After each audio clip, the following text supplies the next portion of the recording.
CHICKEN. Use the code CHICKEN in the shop.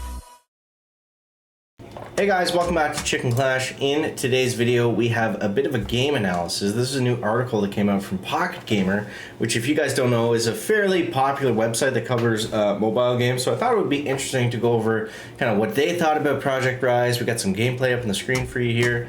So it should be interesting to see, you know, just kind of like what the media, I guess, thinks of Project Rise.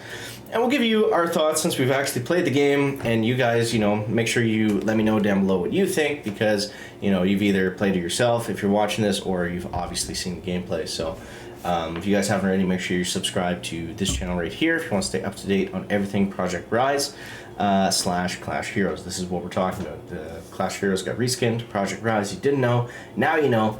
So let's get into this article here. So the article is titled Game Analysis. What does Project Rise mean for Supercell's action RPG strategy? So Supercell went 5 years without a game making it to global launch. The studio pulled no punches when it came to killing games, but the team eventually broke the streak with the release of Squad Busters on May 29th. So this is what we always talk about when we're talking about Project Rise, is just the fact that you know, this game has been in development for so long. Supercell hasn't pushed anything out globally in forever, until Squad Busters, where they, you know, just kind of gave it the green light right out of the gates, which was super interesting. So the launch was quickly followed up with another game announcement from Supercell in the form of Project Rise, a game built from the ashes of Clash Heroes. And from the ashes means it essentially is Clash Heroes. It's just, you know, better, essentially. So Rise is intended to be a new multiplayer action-focused RPG game, which sounds familiar because Supercell is working on another action RPG, Moko. This is something that we haven't really talked about a lot on the channel, is Moko, because that is also a game that's happening that just recently had, I forget if it was a beta or an alpha test or something like that. Very similar game in terms of gameplay to Project Rise, totally different IP, meaning new characters, new world and stuff,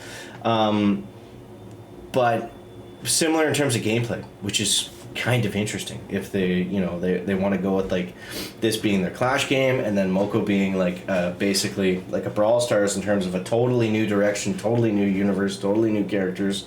So I mean, it's kind of weird. Like it seems like they're kind of splitting their audience almost by doing this, rather than just having one action RPG game. They're going to go with two, one with the Supercell universe, one with a completely new universe.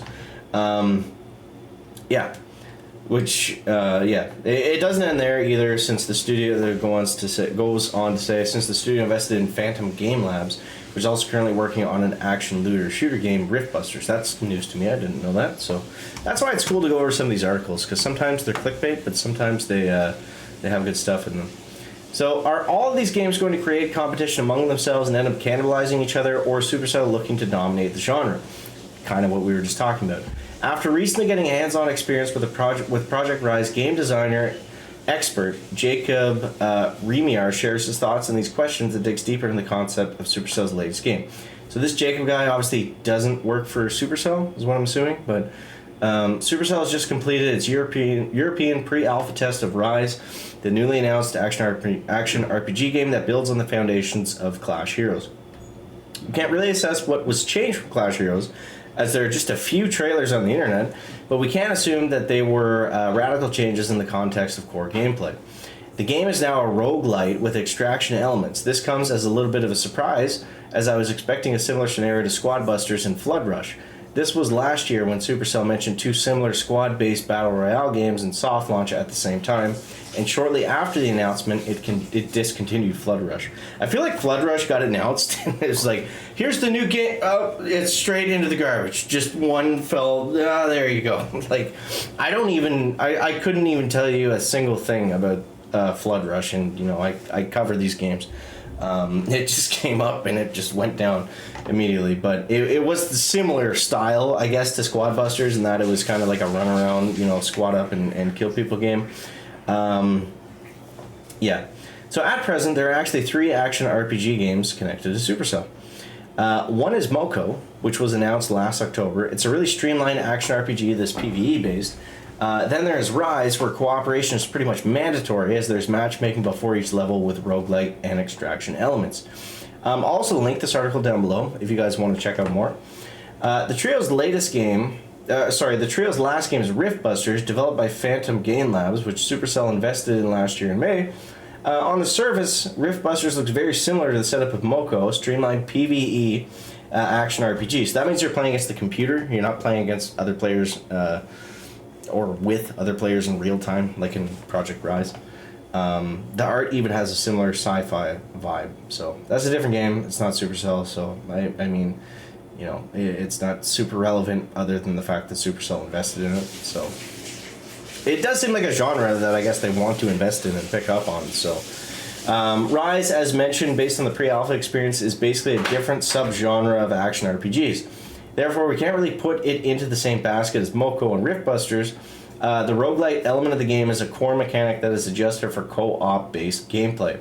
Players take turns choosing one of 3 perks in a 30-second timer. If the first player chooses an ability, it is replaced by a new one in the choice of the tree, which the second player is now choosing from. Then comes the third player. You can even favorite the abilities when other players are choosing them to give them a hint of what they should pick. I actually didn't know you could favorite the abilities, so that's kind of cool. The other very interesting twist is the extraction element. Once the players beat the floor boss, they win the level and choose abilities that will bring in the next floor. However, instead of immediately starting... Oops. Go back. However, instead of immediately starting on the next floor, they are taken to the main menu after this window, where the game announces that they can now start on a higher floor. They will again need to be matched with different players, and they can even choose a different hero during this time, as there are 6 heroes in the pre-alpha, which I'm sure they're going to, you know, drastically expand on if we, you know, follow Supercell games at all. We've already got, like, what, 40 troops in Squad Busters, so that's going to be fun. Because I feel like the fun of this game is just, you know, the different characters, the different, you know, team comps, and the different abilities you can get. So that I'm looking forward to. It also says the testing build of Rise was the most early test build in a game life cycle that I have seen from Supercell. So this is the Jacob guy, dev dude. So yeah. By understanding these mechanics, you can clearly see the pacing of the game will be very different to your usual Diablo-like action RPG where you mostly defeat monsters, upgrade gear, and rinse and repeat. The testing build of Rise was, we just talked about that, most early on. All the other games were tested much further in their feature production.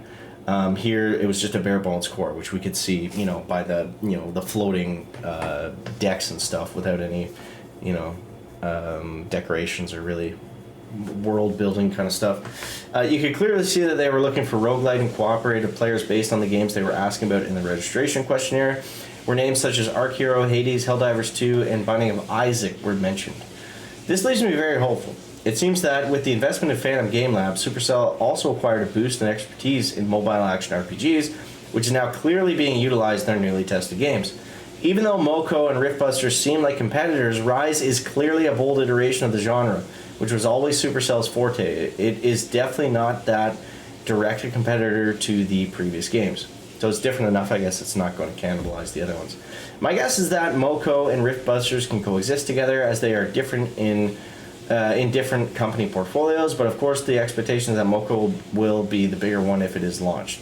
On the other hand, Rise will live independently of these two, as it lived before during its time as Clash Heroes, and will attack its own market subgenre. So a lot of kind of business, mobile gaming speak, but it's still cool. It's interesting to see, you know, other people's thoughts on this game and the genre and what Supercell is doing. And like I said, guys, I'm super hyped for this game. I think it's nothing but good news. You know, everything that seems to come out about this is just more good news. So I'm super stoked, and like I said, I've really been having fun with these early play tests, and want to hear what you guys think. So you guys let me know what you think of Project Rise down below in the comments, and we'll catch you the next one, guys. Check it out. Back.